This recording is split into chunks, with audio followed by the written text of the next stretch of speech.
Welcome to the Synthetic Media Podcast. I'm your host, Henrik de Cure. Join me for interviews and thoughts on the ever-expanding topic of synthetic media. You can find my book on synthetic media on Amazon. Subscribe to this podcast for free. Follow us on syntheticmediapodcast.com and enjoy today's episode.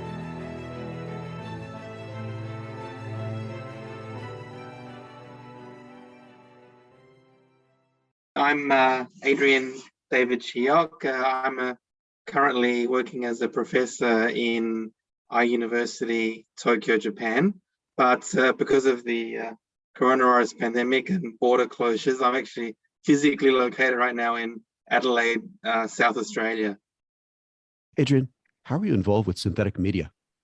Well, I think it all started more than 25 years ago, maybe nearly 30 years now.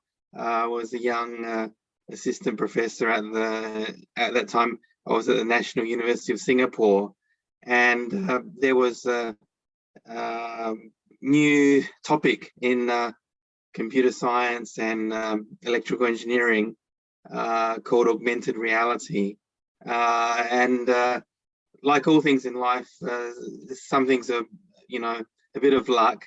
But maybe I happen to know some of the very, very early people who were working on the topic of augmented reality. They were friends of mine. And I also, was reading about this topic. There was just a few articles at that stage about augmented reality. Wanted to create some new technologies in augmented reality.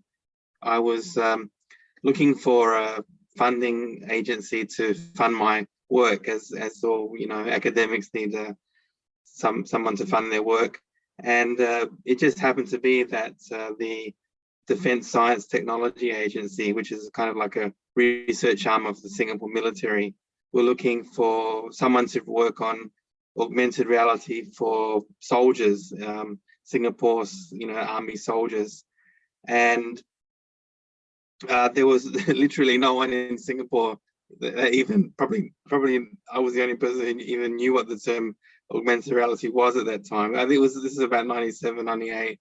And so by default, I was I think I was about 24, 25 then. By kind of default, I got landed with a huge grant. I mean, at that time it was very huge for me because I was so young, but like a $6-7 million grant to work on augmented reality for the soldiers, and the thing it was such a huge amount of money that I basically anything I could think of, I had enough money to do it. So I started off with doing what I was supposed to create for the Singapore Army, which was a augmented reality headset, where they have location information, position of the enemy, etc. Very, very old work now. Now you can do that on your mobile phone, whereas that time it needed hundreds of thousands of dollars of computing technology. But then I started to think about, and I think this was a new point, because augmented reality wasn't invented by me. It was I was working on AR because I thought it was a very, very cool thing. But the next step was I thought, can we extend augmented reality to all of the 5 senses? So I think that was an early thought I had, probably in the early 2000s. And so I was thinking, can we extend augmented reality into other senses such as touch, taste, and smell? So at first I tackled touch, and I made some systems where you could send touch remotely through the internet. And at first I did a human to pet interaction where you could you could touch your pet chicken through the internet, and the chicken had a jacket on which where it produced remote touch. So you touch the doll when you're at remotely, like at school or at the workplace, and then the chicken would feel touch on her body, his or her body. And And then next step was I made a system called Hugging Pajama. It was for parents and children to hug each other through the internet. So it was like a kind of vest or pajama that parents and children could wear. And if the parent was had to work late at night or was on a business trip, they could maybe read a book through the telephone. At that time the internet wasn't so it didn't have so much bandwidth. So the idea was you could read a book through the telephone and then send a hug to your kid, good night through the internet. And then so this was the working on remote touch. And then the next stage was to look at a remote touch, taste and smell. And so at this, I was thinking about this for many years while I was in Singapore, but it sometimes takes a long time to figure out what to do. And I did a lot of research, a lot of reading on and I was surprised that actually most scientists don't really know how do we smell or how do we actually taste. That was a surprising thing for me. There was no book that I could easily get from the library on how do humans taste and smell. Even now scientists don't really know, and they disagree on how do humans actually smell. What is the exact mechanism? I mean, we basically know roughly, but the actual mechanism, no one has really proved anything. And well, that's basic science. And I'm an engineer. I'm an electrical engineer, so I leave that to the scientists to figure it out. But the point is that it was a difficult topic to start because even the basic science is rather unknown, so you kind of don't know where to start. But then I thought, let's try, based on my reading and also speaking to other professors, some who vehemently disagreed with me. They said it's impossible, but but reading and talking to other professors and scientists, I thought we can probably stimulate the taste receptors and smell receptors using electrical signals. So then I developed what's called what I call electric taste machine, and what this was the two electrodes that you placed on the tongue, and it produced electric current. And we didn't know what would happen, actually. Honestly speaking, as I said, we kind of flying blindly. But yes, people did report they could, we could stimulate a salty, sour, bitter, by varying the frequency and varying the current, we could stimulate these basic tastes on the tongue. And so most people will know that the tongue has 5 basic tastes: salty, sour, sweet, bitter, and umami.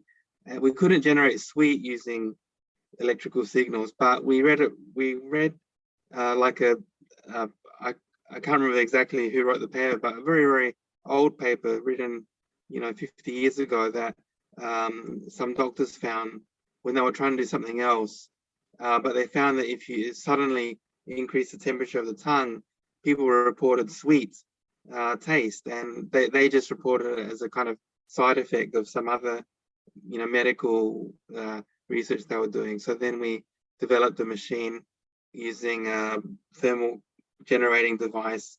It was a device called a Peltier semiconductor, and you can just instantly change temperature very quickly.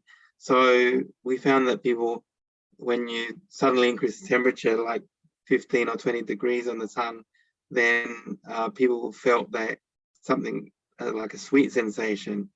So we could stimulate sweet taste by thermal stimulation. So these are all gadgets we built in the lab, and they worked. And then we wrote papers about it and books, and published the work as all academics have to do to report their work and publish in peer-reviewed journals. And after all that, we decided to work on digital smell. By this time, I was actually working in Malaysia, and I had my own institute called Imagineering Institute, and it was in Johor Bahru in Malaysia. So I had 5 years grant, and I thought, right, this is a good time to do it. I got 5 years of grants and grant money, and then we worked on digital smell, and this was actually much more difficult than we expected, because the taste, for the taste there's only 5 basic tastes, but for smell it's well, I don't know, some scientists say we can smell 3,000 smells, and some scientists say it's 30,000 or more. But basically we just decided to see what would happen if we stimulate the olfactory receptors at the top of our nose using electrical electrodes, which we placed at the top of the nose. Is called the nasal concha region. And so yes, what we found that people could experience different kind of smells, and we used the basic categories that have been developed by scientists. So sweet smell, woody smell, burning smell. So there is kind of fundamental smells that are kind of basic and to the human olfactory system. But we couldn't do anything, for example, not yet, like the smell of coffee or smell of a banana or something. There's still a long way to go before we get there. But we could produce basic smells that people reported using electrical stimulation. And so that's about the latest that we got with the work. 2 things happened. One is that my lab in Malaysia, it was a 5-year project, so it finished in end of 2019. And I was supposed to go to Tokyo, but then as we all know, the disaster nightmare of the pandemic came, and nearly 2 years later, still I'm a professor in Tokyo, but only with Zoom. So once I get back to Tokyo, my plan is to restart the lab and continue the work. But there was as with many people, a big disruption with the pandemic. So of course I could continue work like writing books and writing papers. So that's what I've been doing. A lot of but when you have an actual physical lab, that's a different story. That will come probably next year, hopefully. Adrian, what are the biggest challenges and successes you've seen with synthetic media? I saw the work of quite a few people and also companies. So I think that some of the biggest successes have actually been to use chemicals. So I actually did work with a company in Japan, and it was a company that made a device that attached to your mobile phone, and it had a reservoir of chemicals, so you could send a message, but it had a smell attached to the message.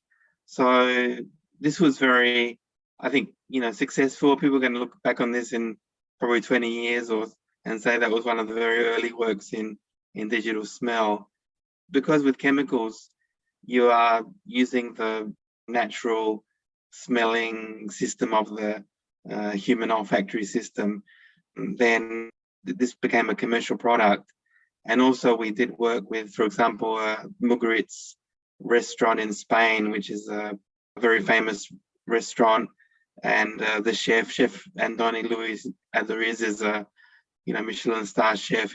He actually contacted me out of the blue. Well, one of his people did, and said, my restaurant has 50 seats, maybe maximum, and so he can't reach out to thousands of people with his very special, kind of gourmet cooking.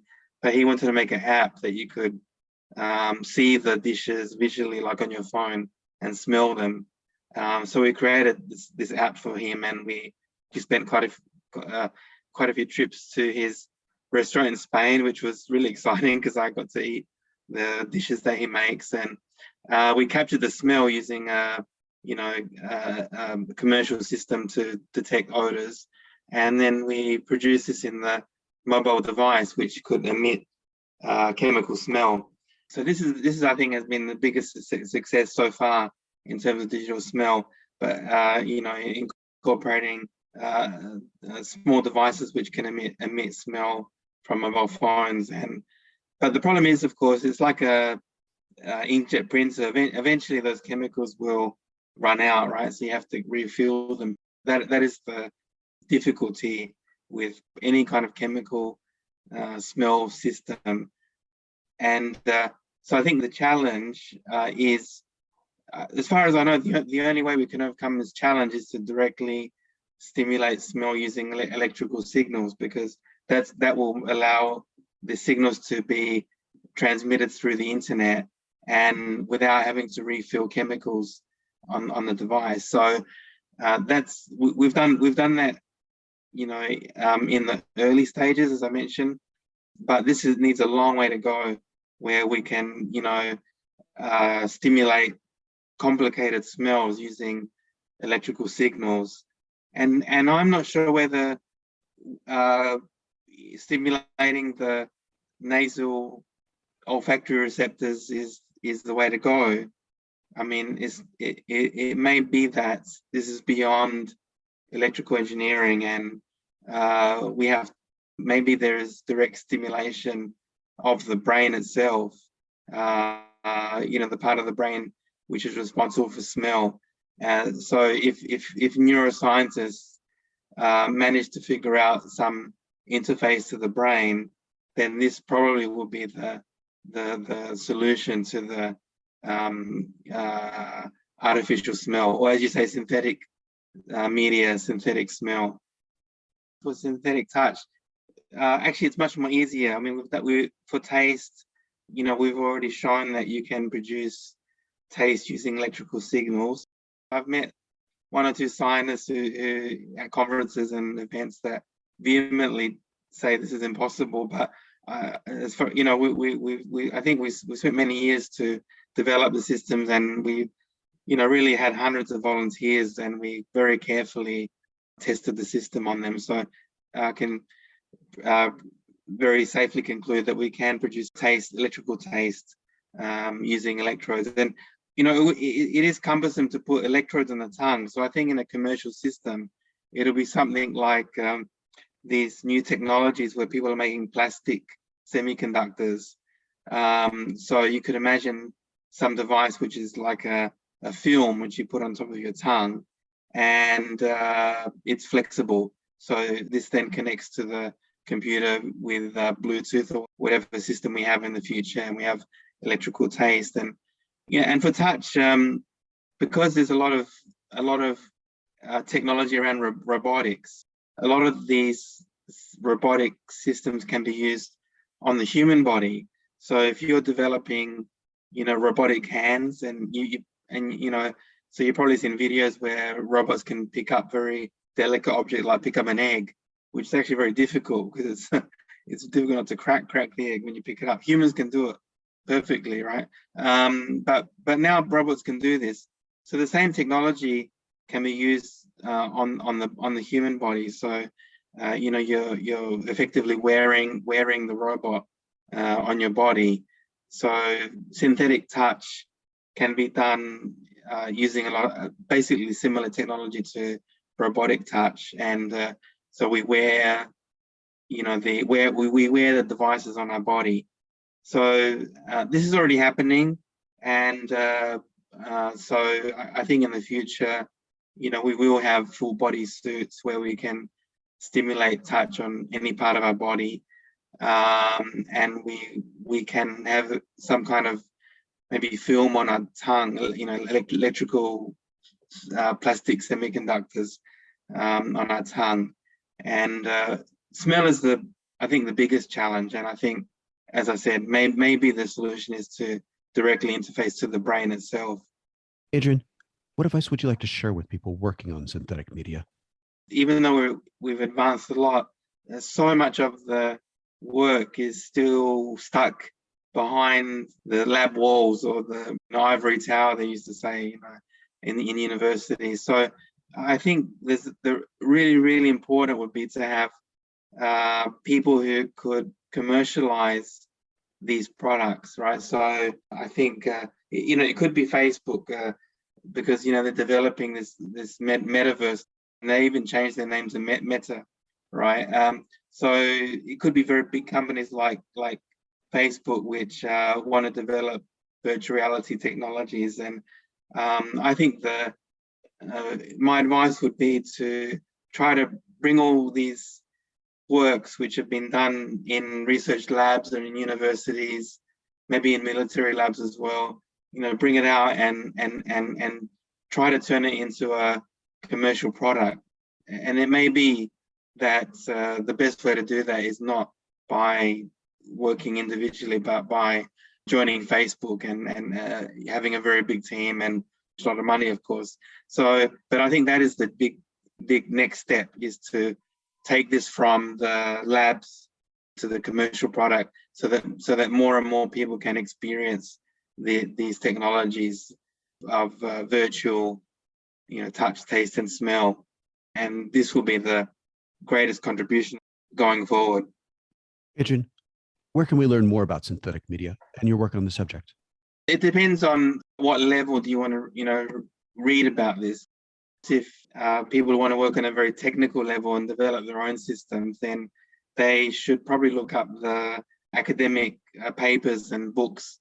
For example, IEEE, they have journals that you can search for papers on this topic. There's Google Scholar, which is a way to search academic papers. So for people who really want to develop these technologies as engineers or computer scientists, there are a couple of good ways to learn more about the topic. And there have been some books which you can find on Amazon, maybe a more general or textbook level, where, to have a more general knowledge about this topic. There is a wealth of papers, books that can be found online. A lot of it is free. The best place might be to start with Google Scholar and just see all the books and papers which have been read on synthetic media topic. And you probably need to put different keywords like augmented reality, virtual reality, etc. And then you can get a really good idea about the state of the art of these systems. I think it's always a good idea to be stimulated by fiction, right? So movies and fictional books can give very good stimulation and about what we could develop in the future. Although that might seem trivial, but it's really good to get into science fiction books and movies, because they can often foretell the future. And even for myself, I think I was heavily influenced by, I think I was 6 or 7, I saw Star Wars at the cinema, and the hologram of Princess Leia.